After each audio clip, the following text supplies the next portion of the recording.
Global citizenship की कक्षा में आप सभी छात्रगण का स्वागत है। स्वागत करते हैं आप लोगों को पुनः इस कक्षा में। चूँकि हम लोग की कक्षा लगातार चल रही थी ग्लोबल सिटीजनशिप पर। ग्लोबल सिटीजनशिप सेमेस्टर 2 के पाठ्यक्रम में एक कॉमन पेपर CC6 के अंतर्गत रखा गया है, जो सभी विद्यार्थियों को पढ़ना है। वो साइंस का विद्यार्थी हो, कॉमर्स फैकल्टी का हो, आर्ट्स फैकल्टी का हो, किसी भी फैकल्टी का हो, तो उसको ये ग्लोबल सिटीजनशिप कॉमन पेपर है, ये सभी को पढ़ना है। तो हम इसके पिछले क्लास में मैंने चर्चा की थी कि ग्लोबल सिटीजनशिप से सारे क्वेश्चंस ऑब्जेक्टिव रहेंगे। तो आइए आज की कक्षा में हम लोग कुछ महत्वपूर्ण ऑब्जेक्टिव क्वेश्चंस लेकर आपके बीच प्रस्तुत हुए हैं। हम इस पे केवल ऑब्जेक्टिव क्वेश्चन पे बात करेंगे और उसका आंसर बताते चलेंगे और साइड से अतिरिक्त जानकारियाँ आपको देते चलेंगे। तो आइए ग्लोबल सिटीजनशिप की इस कक्षा में पुनः आप लोगों का स्वागत है। तो चूँकि इसमें कुल 6 से 7 यूनिट है लगभग ग्लोबल सिटीजनशिप के सिलेबस में। तो पहला unit global governance concept and structure. Global citizenship में ग्लोबल गवर्नेंस जो पहला टॉपिक था, उसमें कॉन्सेप्ट उसकी क्या अवधारणाएँ थी तथा क्या उसकी संरचना थी। तो कॉन्सेप्ट एंड स्ट्रक्चर से क्वेश्चन यहाँ पे बताया गया है। तो पहला क्वेश्चन हम देर ना करते हुए पहला क्वेश्चन पे आते हैं। यहाँ क्वेश्चन जो आपका हिंदी और इंग्लिश दोनों से लिखा हुआ है। तो यहाँ लिखता है किस वर्ष G20 संगठन की स्थापना की गई थी। तो चूँकि यहाँ पे आप देख रहे हैं क्वेश्चन, तो उसका आंसर आपका यहाँ पे कलर आउट किया हुआ है। तो यहाँ 1999 में साथ में आप याद करते चलेंगे। चूँकि इस पेपर में जो सारे क्वेश्चन जो होंगे वो ऑब्जेक्टिव होंगे और टोटल क्वेश्चन जो आपका 25 पूछा जाएगा और एक क्वेश्चन 3 मार्क्स का होगा। इस प्रकार से 75 मार्क्स का ये इस पेपर की परीक्षा होगी। तो इसमें एक क्वेश्चन भी मायने रखता है। आपको एक स्कोरिंग सब्जेक्ट है। अगर आप 25 में 25 सही करते हैं तो आप पूरा का पूरा नंबर उठा लेंगे। तो आप 100% नंबर आप इस पेपर में उठा लेंगे। बाकी इंटरनल नंबर आपका 25 मार्क्स का होगा, तो 25 भी ऑब्जेक्टिव रहेगा। 25 मार्क्स का जो क्वेश्चन होगा इंटरनल, वो भी ऑब्जेक्टिव रहेगा। तो ध्यान दीजिएगा, ये ऑब्जेक्टिव बहुत ही इम्पोर्टेंट है।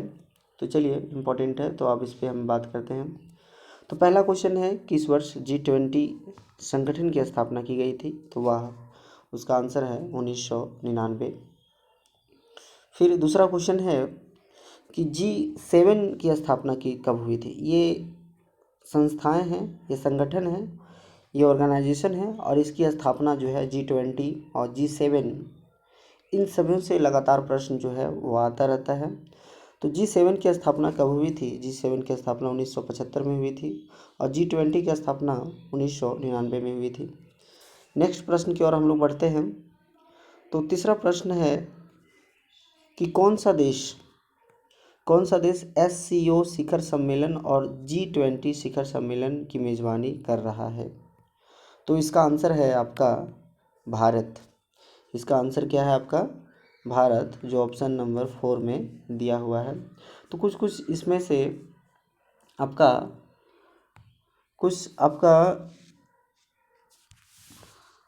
ये करंट अफेयर से भी क्वेश्चन रहता है। तो कौन सा देश SCO शिखर सम्मेलन और G20 शिखर सम्मेलन की मेज़बानी कर रहा है। तो उसका आंसर है आपका भारत। नेक्स्ट प्रश्न है कि नेक्स्ट प्रश्न ये सही है या गलत है वो देखना है। तो क्या G7 राष्ट्रों का सदस्य है। क्या भारत G7 राष्ट्रों का सदस्य है क्या। मतलब G7 में जितने देश हैं उन सभी देशों में क्या भारत है या नहीं है। तो यहाँ पे फॉल्स लिखा, मतलब ये गलत है। अभी हम G7 पे बात किए थे। इसमें G7 की स्थापना कब हुई थी। तो 1975 ईस्वी में स्थापना हुई थी। और यहीं पे इससे संबंधित है कि उस G7 में कुल कितने देश हैं। तो 7 देश हैं। और क्या उन 7 देशों में भारत एक देश है क्या। तो बोले नहीं, G7 में भारत एक देश उस 7 देशों में भारत सदस्य के रूप में नहीं है। इसमें अतिरिक्त जानकारियाँ, तो फिर G7 में वो 7 देश कौन कौन है। तो यहाँ पे वो लिखा हुआ है, क्या लिखा हुआ है ध्यान से देखिए। तो पहला है Japan, America, Canada, United kingdom, Germany, France, Italy. तो 1 2 3 4 5 6 7, तो ये 7 देश को G7 कहा गया है। तो इसी में से एक क्वेश्चन आपका कर दिया जाएगा कि निम्नलिखित में से कौन सा देश G7 के अंतर्गत नहीं आता है। तो भारत तो ऑफकोर्स नहीं आता है, तो भारत ऑप्शन में होना चाहिए, तो भारत नहीं आता है। तो ये 7 देश हैं, तो इन 7 देशों में भारत नहीं है। तो क्या भारत G7 राष्ट्रों में सदस्य है या नहीं है, तो ये सरासर गलत हो जाएगा। तो ये आपका अतिरिक्त जानकारी कि G7 में कुल 7 देश हैं, तो 7 देशों में से क्या भारत सदस्य है, तो ये उसका आंसर होगा नहीं है। आगे बढ़ते हैं क्वेश्चन नंबर 6 की ओर। क्वेश्चन नंबर 6 में हम देखेंगे कि निम्नलिखित में से कौन से देश QUAD क्वाड कह सकते हैं, QUAD का सदस्य है। निम्नलिखित में से कौन से देश QUAD का सदस्य है या है, तो कौन कौन सा देश है वो। तो यहाँ पे ऑप्शन नंबर है आपका भारत, USA, जापान और ऑस्ट्रेलिया। तो ये 4 देश हैं, ये 4 देश को ही क्वाड के सदस्य में सम्मिलित किया गया है। तो भारत, USA, जापान, ऑस्ट्रेलिया, ये ऑप्शन नंबर 1 सही हो जाएगा क्वेश्चन नंबर 6 का। क्वेश्चन नंबर 7 आते हैं। तो क्वेश्चन नंबर 7 जो है आपका, ये संयुक्त राष्ट्र का मुख्यालय कहाँ है। Where is the head quarter of United Nation. United Nation का हेड क्वार्टर कहाँ है, मुख्यालय कहाँ है, तो वो आंसर आप देख रहे हैं, आंसर आपका न्यूयॉर्क होगा। फिर हम आगे बढ़ते हैं। यहाँ पे फिर क्वेश्चन है कि संयुक्त राष्ट्र महासभा किसका मुख्य निकाय है। United nation general assembly is the main body of. तो यहाँ पे लिखता है संयुक्त राष्ट्र महासभा किसका मुख्य निकाय, अर्थात कि संयुक्त राष्ट्र महासभा जो है यूनाइटेड नेशन जनरल असेंबली किसका पार्ट है, तो वो संयुक्त राष्ट्र का पार्ट है। फिर आपका संयुक्त राष्ट्र संघ के प्रथम महासचिव कौन है। संयुक्त राष्ट्र संघ के यूनाइटेड नेशन के प्रथम महासचिव कौन है, तो वो है आपका ट्राइग्वे ले। कौन है, ट्राइग्वे ले। तो संयुक्त राष्ट्र संघ के प्रथम महासचिव कौन है, तो ट्राइग्वे ले। उसके बाद और अभी वर्तमान में कौन है, तो वर्तमान में है आपका एंटोनियो गुटेरेस। वर्तमान में कौन है, एंटोनियो गुटेरेस। फिर क्वेश्चन नंबर 10 पर हम आते हैं। क्वेश्चन नंबर 10 में है निम्नलिखित में से किस वर्ष में व्यापार संगठन की स्थापना हुई। In which of the following years World Trade Organization established. कौन सा वर्ष, तो विश्व व्यापार संगठन की स्थापना हुई, तो वह वर्ष है 1947। 1947 को मेरा भारत देश आज़ाद भी हुआ था, और उसी वर्ष विश्व व्यापार संगठन की स्थापना हुई थी। तो अभी तक हम लोगों ने 10 प्रश्नों पर चर्चा की है। आगे फिर हम लोग देखते हैं, फटाफट प्रश्नों को देखते जाते हैं। आप वीडियो को पॉज करके आप इन प्रश्नों को चाहें, इन प्रश्नों को इसका उत्तर आप लिख सकते हैं, और जाहिर सी बात इन प्रश्नों में से कुछ ना कुछ प्रश्न आपके द्वारा आ ही जाएगा। तो फिर हम बात करेंगे वैश्विक शासन की शुरुआत कब मानी जाती है। वैश्विक शासन, क्वेश्चन नंबर 11, वैश्विक शासन की शुरुआत, क्वेश्चन नंबर 11, वैश्विक शासन की शुरुआत कब मानी जाती है। तो प्रथम विश्व युद्ध के बाद, द्वितीय विश्व युद्ध के बाद, प्रथम विश्व युद्ध के बाद वैश्विक शासन मानी जाती है, द्वितीय विश्व युद्ध के बाद, अमेरिकी गृह युद्ध के बाद, इनमें से कोई नहीं। तो ऑप्शन आपको यहाँ कलर आउट किया गया है। तो यहाँ पे आपका द्वितीय विश्व युद्ध के बाद माना जाता है कि वैश्विक शासन की शुरुआत हुई है। आगे प्रश्न आते हैं, प्रश्न संख्या 12। तो प्रश्न संख्या 12 में लिखता है कि प्रथम विश्व युद्ध के अंत में विजयी मित्र शक्तियों की पहल पर किस संगठन की स्थापना की गई थी। तो इसका आंसर है राष्ट्रसंघ। इसका आंसर क्या है, राष्ट्रसंघ। आगे फिर क्वेश्चन नंबर 13 देखेंगे। तो संयुक्त राष्ट्र महासभा के सदस्य में कितने देश हैं? ये बहुत ही इंपॉर्टेंट क्वेश्चन है कि संयुक्त राष्ट्र महासभा के सदस्य कुल कितने देश हैं, देश कितने हैं, कितने देश हैं, तो वो 193 देश है। यहाँ पे कुछ जानकारी लिखा है, वो जो 193 अर्थात अंतिम जो देश है वह आपका दक्षिणी सूडान है। तो संयुक्त राष्ट्र महासभा में कुल कितने देश हैं, अर्थात संयुक्त राष्ट्र महासभा के सदस्य देश कितने देश हैं, तो वो 193 है और अंतिम जो है वो कौन सा है, वो दक्षिणी सूडान है।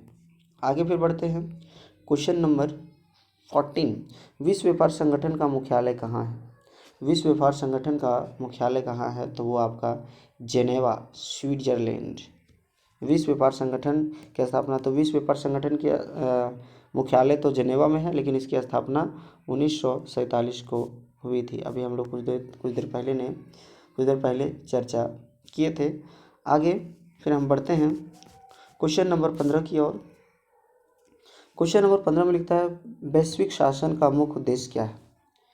वैश्विक शासन, which is the main objectives of global governance. वैश्विक शासन, विश्व स्तर पर शासन का मुख्य उद्देश्य क्या है? तो आपातकालीन स्थितियों का निदान, आत्मनिर्भरता को बढ़ाना, विश्वव्यापी सुरक्षा सुनिश्चित करना तथा अंतर्राष्ट्रीय सहयोग बढ़ाना। तो वह जो ग्लोबल गवर्नेंस, ये जो टॉपिक चल रहा है ग्लोबल गवर्नेंस का कॉन्सेप्ट एवं स्ट्रक्चर, तो उसमें जो अंतर्राष्ट्रीय सहयोग बढ़ाना, इनहेंस इंटरनेशनल कोऑपरेशन, अर्थात विश्व शासन का मुख्य उद्देश्य, जो ग्लोबल गवर्नेंस है उसका मुख्य उद्देश्य क्या है, तो अंतर्राष्ट्रीय सहयोग बढ़ाना, अंतर्राष्ट्रीय स्तर पर एक देश दूसरे देश को सहयोग करे, ये ग्लोबल गवर्नेंस का मेन ऑब्जेक्टिव्स है। आगे फिर बढ़ते हैं। क्वेश्चन संख्या 16 पे बात करेंगे। कौन सा संगठन वैश्विक शासन में वित्तीय सहायता और विकास कार्यों का प्रबंधन करता है? कौन सा संगठन वैश्विक शासन में वित्तीय सहायता और विकास कार्यों का प्रबंधन करता है? कहने का मतलब यह है कि वित्त संबंधी जो फाइनेंशियली इशू होते हैं तो उसका प्रबंधन, उसका मैनेजमेंट कौन करता है, तो वह वर्ल्ड बैंक करता है। अर्थात ये वर्ल्ड बैंक विश्व का बैंक है, ये विश्व बैंक है। विश्व स्तर पर जितने भी फाइनेंशियल इशू होते हैं उन सबों का मैनेजमेंट कौन करता है, तो ये वर्ल्ड बैंक करता है। क्वेश्चन संख्या 17 पे आएंगे। राष्ट्रवाद और वैश्विक शासन में मुख्य नियंत्रण के मुद्दों पर कौन से संगठन कार्य करते हैं? फिर समझिएगा, लिखता है कि राष्ट्रवाद,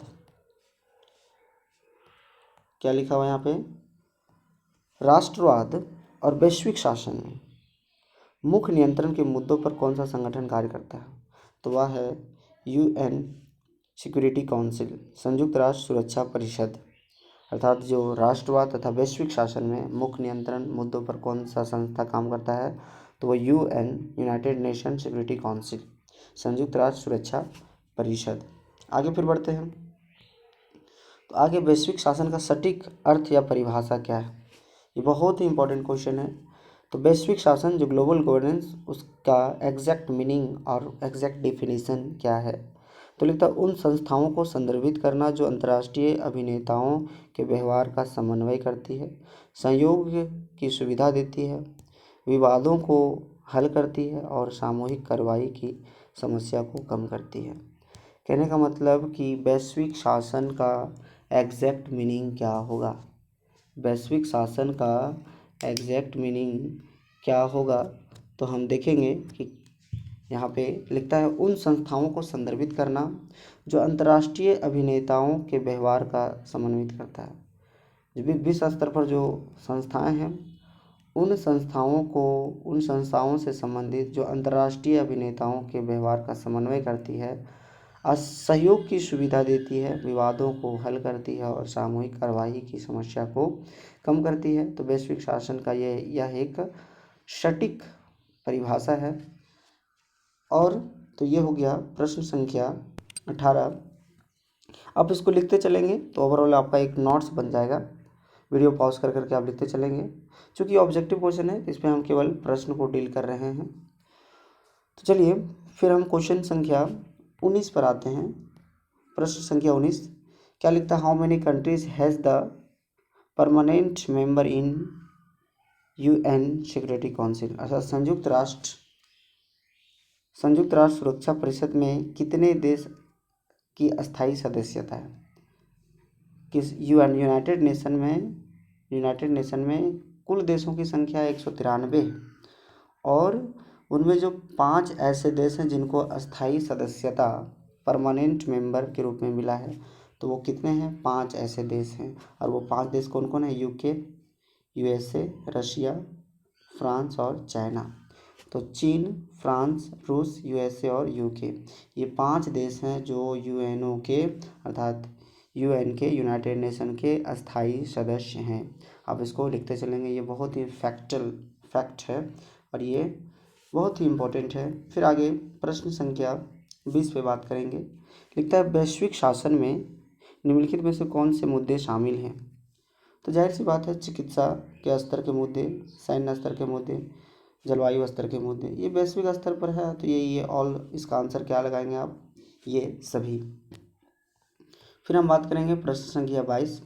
प्रश्न संख्या 22 कहता है कि वैश्विक शासन के क्षेत्र में सर्वप्रथम किस संस्था की स्थापना हुई है? वैश्विक शासन के क्षेत्र में सर्वप्रथम किस संस्था की स्थापना हुई है? तो आपका यूनाइटेड नेशन असेंबली, संयुक्त राष्ट्र महासभा की स्थापना हुई है। तो ग्लोबल गवर्नेंस अर्थात विश्व स्तर पर जो शासन अधिपत्य करना है, शासन चलाना है, उसमें सर्वप्रथम अगर कोई संस्था की स्थापना हुई है तो वह संस्था है संयुक्त राष्ट्र महासभा। तो ये प्रश्न संख्या 21 हो गया। प्रश्न संख्या 22 को अगर हम बात करें तो वो लिखता है शीत युद्ध के दौरान पूर्वी यूरोप में सोवियत सैन्य उपस्थिति के लिए एक सैन्य प्रतिकार के रूप में स्थापित किए गए संगठन ने 2001 में रूस के साथ हथियार नियंत्रण एवं आतंकवाद को दूर करने के लिए एक सहकारी संबंध बनाया। तो इसका आंसर हो जाएगा आपका नाटो। इसका आंसर क्या हो जाएगा आपका? नाटो। फिर हम बात करेंगे प्रश्न संख्या 22। तो प्रश्न संख्या 22 में लिखता है 20वीं शताब्दी में स्थापित दूसरा अंतर्राष्ट्रीय संगठन कौन है जिसका दायरा और सदस्यता विश्वव्यापी है? 20वीं शताब्दी में स्थापित दूसरा अंतर्राष्ट्रीय संगठन कौन सा था जिसका दायरा और सदस्यता विश्वव्यापी है? तो ये इसका आंसर हो जाएगा संयुक्त राष्ट्र, यूनाइटेड नेशन। चूँकि हम लोग ग्लोबल गवर्नेंस पढ़ रहे हैं तो ग्लोबल गवर्नेंस अर्थात इसका मीनिंग होता है विश्व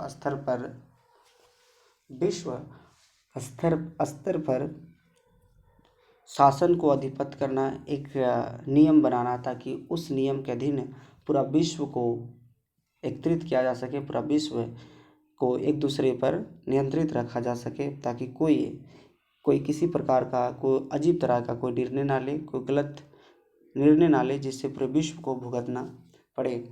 तो इसीलिए यूनाइटेड नेशन की स्थापना हुई है और ग्लोबल गवर्नेंस का एक प्रमुख इकाई जो है वो यूनाइटेड नेशन है।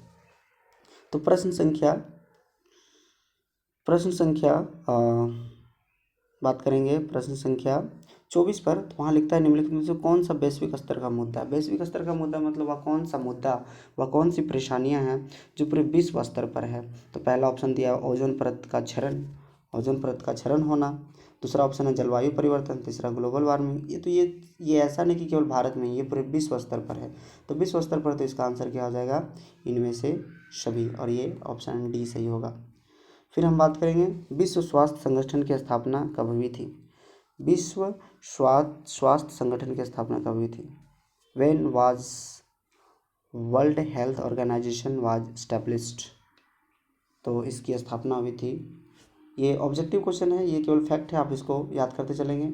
इसकी स्थापना हुई थी 1948 में। फिर हम देखेंगे कि विश्व व्यापार संगठन के प्रमुख कौन बने? विश्व व्यापार संगठन के प्रमुख कौन बने? तो विश्व व्यापार संगठन के प्रमुख, इसका आंसर हो जाएगा ऑप्शन नंबर सी। तो विश्व व्यापार संगठन के सचिवालय के प्रमुख, तो विश्व व्यापार संगठन के सचिवालय के प्रमुख ही उसका प्रमुख बने। फिर हम बात करेंगे क्वेश्चन नंबर 27, संयुक्त राष्ट्र महासभा की बैठक का आयोजन कौन करता है? संयुक्त राष्ट्र महासभा की बैठक का आयोजन कौन करता है? तो यहाँ पे संयुक्त राष्ट्र महासभा की बैठक यहाँ पे आंसर दिया हुआ है संयुक्त राष्ट्र महासभा के सचिवालय। जो सचिवालय है वो संयुक्त राष्ट्र महासभा की बैठक करता है। फिर आगे आते हैं प्रश्न संख्या 28। तो इसका क्या क्वेश्चन है ये देखते हैं। तो यहाँ पे लिखता है कि विश्व व्यापार संगठन की सदस्यता किसे मिलेगी। विश्व व्यापार संगठन की सदस्यता किसे मिलेगी। तो यहाँ उसका आंसर दिया हुआ है, पहला ऑप्शन दिया हुआ है सभी देशों की स्वतंत्रता के बाद। तो फिर बोलता है दूसरा ऑप्शन देता है विश्व व्यापार संगठन के सदस्यों द्वारा मतदान मिलेगा। तो यहाँ लिखता है, ये क्वेश्चन फिर से समझिए, विश्व व्यापार संगठन की सदस्यता किसे मिलेगी। तो विश्व व्यापार संगठन के सदस्यों द्वारा मतदान दिया जाना है। ठीक, फिर अब ध्यान दीजिए प्रश्न संख्या 19, विश्व बैंक की स्थापना किस घटना के बाद हुई थी। विश्व बैंक की स्थापना किस घटना के बाद हुई थी। तो विश्व बैंक की स्थापना ये ऑप्शन 3 ब्रिटेन वुड्स सम्मेलन, ब्रेटन वुड्स सम्मेलन के बाद वर्ल्ड बैंक की स्थापना हुई थी। फिर प्रश्न संख्या 30 पे आएंगे। तो लिखता है विश्व के विकासशील देशों में वैश्विक शासन में वित्तीय सहायता किसके द्वारा प्राप्त होती है। विश्व के विकासशील देशों को वैश्विक शासन में वित्तीय सहायता किसके द्वारा प्राप्त होती है। तो वह ये प्रश्न दोबारा हो गया। तो वित्तीय सहायता किसके द्वारा, विश्व के विकासशील देशों, विश्व में जो विकासशील देश हैं, जो देश अभी विकास कर रहे हैं, तो उन देशों को वित्तीय सहायता, फाइनेंशियल जो आर्थिक संबंधी जो होता है, जो सहायता दी जाती है वो वर्ल्ड बैंक के द्वारा दी जाती है। फिर प्रश्न संख्या 31 पे आएंगे। प्रश्न संख्या 31 में क्या कहता है, वो प्रश्न कहता है कि 1972 में पर्यावरण मुद्दा 1972 में पर्यावरणीय मुद्दों पर पहला संयुक्त राष्ट्र सम्मेलन कहाँ आयोजित किया गया था। तो इसका रियो डी जेनेरियो इसका आंसर हो जाएगा। फिर आगे आते हैं प्रश्न संख्या 32 पर निम्नलिखित में से कौन सा वैश्विक शासन का प्रमुख होता है। तो संयुक्त राष्ट्र अमेरिका वैश्विक शासन का प्रमुख है। निम्नलिखित में से कौन सा वैश्विक शासक का ग्लोबल गवर्नेंस का प्रमुख है। तो वो है संयुक्त राष्ट्र अमेरिका। फिर हम बात करेंगे प्रश्न संख्या 33 पर। क्या कहता है कि द्वितीय विश्व युद्ध के किस सम्मेलन में मित्र देशों के नेता जर्मनी, इटली और जापान की धुरी शक्तियों से बिना शर्त आत्मसमर्पण की मांग करने पर सहमत हुए थे। इसका आंसर है, आप इसको लिख लीजिएगा, इसका आंसर है केशाबलंका सम्मेलन इसका आंसर है। फिर हम बात करेंगे आगे प्रश्न संख्या 34 पर। लिखता है विश्व शासन के संबंध में विकसित देशों में नए नियम किसके द्वारा निर्धारित किए गए हैं। तो वैश्विक शासन के संबंध में विकसित देशों ने नए नियम किसके द्वारा निर्धारित किए हैं। तो WTO वर्ल्ड ट्रेड ऑर्गेनाइजेशन के द्वारा। फिर हम बात करते हैं आगे क्या लिखता है वैश्विक शासन में विकसित और विकासशील देशों के बीच बैठकों का आयोजन कौन करता है। वैश्विक शासन में विकसित और विकासशील देशों के बीच बैठकों का आयोजन कौन करता है। तो इसका आंसर है आपका विश्व आर्थिक मंच, वर्ल्ड इकोनॉमिक फोरम, ये इसका आंसर हो जाएगा। फिर हम आगे बढ़ेंगे प्रश्न संख्या 36 पर। तो लिखता है वैश्विक शासन में संयुक्त राष्ट्र सुरक्षा परिषद की क्षमता क्या है। वैश्विक शासन में संयुक्त राष्ट्र सुरक्षा परिषद की क्षमता क्या है। तो इसका आंसर है विश्वव्यापी सुरक्षा सुनिश्चित करना। फिर आगे प्रश्न है प्रश्न संख्या आपका 37। तो कौन से संगठन राष्ट्रीय संपत्ति के मुद्दों पर कार्य करते हैं। कौन से संगठन राष्ट्रीय संपत्ति के मुद्दों पर कार्य करते हैं। तो इसका आंसर है संयुक्त राष्ट्र महासभा। फिर आगे बढ़ते हैं। तो लिखता है वैश्विक स्तर पर शासन क्यों बहुत आवश्यक है। वैश्विक स्तर पर शासन क्यों बहुत आवश्यक है, मतलब ग्लोबल गवर्नेंस क्यों विश्व स्तर पर ज़रूरत है। तो यहाँ पे लिखता है ग्लोबल वार्मिंग के साथ जलवायु परिवर्तन के मुद्दों को निपटने।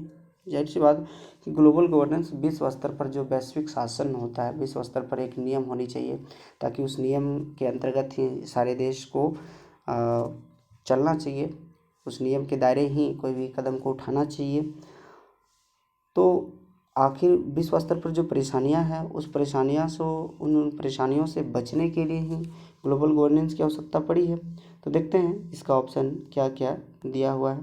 तो इसका ऑप्शन दिया हुआ है ग्लोबल वार्मिंग, जो पृथ्वी की जो सतह है वो दिन प्रतिदिन गर्म होती जा रही है। जलवायु परिवर्तन, इससे निपटने के लिए बिल्कुल ये सही आंसर होता है। युद्ध की स्थिति से बचने के लिए, चूँकि ये युद्ध हो रहा है, अभी देख रहे हैं कि तरह तरह के देशों के बीच युद्ध हो रहा है, तो अभी तरह तरह के मिसाइल्स और हथियार बन गए हैं, जिससे अगर चाहे तो एक देश किसी दूसरे देश को क्षण भर में नष्ट कर सकता है। तो ये भी है, युद्ध की स्थिति ना बने, इसलिए ग्लोबल गवर्नेंस की आवश्यकता है। उन देशों की मदद करना जो कम विकसित है, वेरी गुड, कि चूँकि विश्व स्तर पर ये शासन अधिपत करना है, नियम बनाना है, तो जो देश अभी तक विकसित नहीं हुए हैं, जो पूरी तरह से पिछड़े देश हैं, उनको मदद करना, ये भी एक वैश्विक शासन का ऑब्जेक्टिव्स है। और ग्लोबल गवर्नेंस इन सभी चीज़ों के लिए भी आवश्यक है।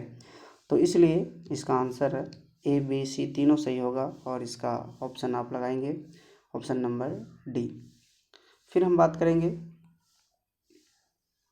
विश्व व्यापार केंद्र और पेंटागन पर आतंकवादी हमलों के बाद 2001 में किस अंतर्राष्ट्रीय गठबंधन के आत्मरक्षा खंड को पहली बार लागू किया गया था? तो इसका आंसर है नाटो। फिर हम बात करेंगे, मुद्रा विनिमय को स्थिर करने और विनाशकारी व्यापार नीतियां को खत्म करने के लिए 2020 शताब्दी में किस संगठन की स्थापना की गई? तो वर्ल्ड ट्रेड ऑर्गेनाइजेशन। इसका आंसर क्या हो जाएगा? World Trade Organization. फिर हम बात करेंगे, किस समूह को कभी कभी ब्लू हेलमेट कहा जाता है? तो इसका आंसर है संयुक्त राष्ट्र शांति सेना, United nation peace keeping troops, संयुक्त राष्ट्र शांति सेना को कहा जाता है। तो यहाँ तक हम लोगों ने इसका पहली यूनिट पर चूँकि इसका पहला यूनिट था ग्लोबल गवर्नेंस, और ग्लोबल गवर्नेंस में उसकी जो संरचना तथा उसका जो कॉन्सेप्ट है, उसकी जो अवधारणा तथा कॉन्सेप्ट क्या है, उन सभी चीज़ों को लेकर के ये पहला यूनिट पर हम लोगों ने लगभग 40 से 41, 42, 43 क्वेश्चन के आसपास हम लोगों ने उन सभी प्रश्नों को देखा। तो ये प्रश्न बहुत ही इम्पोर्टेंट है, आप इसको वीडियो को पॉज कर करके आप लोग देख लेंगे, ताकि सारी चीज़ें आपका क्लियर हो जाए। क्योंकि देखिए, जो सेमेस्टर की जो परीक्षा होगी, एक्सटर्नल परीक्षा, उसमें सारे ऑब्जेक्टिव क्वेश्चन पूछे जाएंगे। तो इस प्रकार से अगर प्रत्येक यूनिट से 20 से 25 क्वेश्चन अगर तैयार कर लेंगे, तो फिर हम लोग फिर आगे की ओर बढ़ेंगे। तो नेक्स्ट क्लास में फिर हम लोग बात करेंगे इसकी जो दूसरी यूनिट है, और दूसरे यूनिट का नाम क्या है? तो वो दूसरा यूनिट का नाम है आपका ग्लोबल सिटीजनशिप, जनरल आइडियाज़ और multi कल्चरिज्म, diversity, tolerance, Acharya Vinoba Bhave, ideas of जय जगत। इन सारी चीज़ों के बारे में हम लोग पढ़ेंगे। तो ठीक है, तो आज की कक्षा हम लोग यहीं रखते हैं। आज की कक्षा में आप लोगों ने देखा कि ग्लोबल सिटीजनशिप से कुछ महत्वपूर्ण प्रश्न, इन प्रश्न को आप लोग देख लेंगे। चलिए, तो आज की कक्षा यहीं समाप्त करते हैं। नेक्स्ट कक्षा में फिर हम लोग बात करेंगे।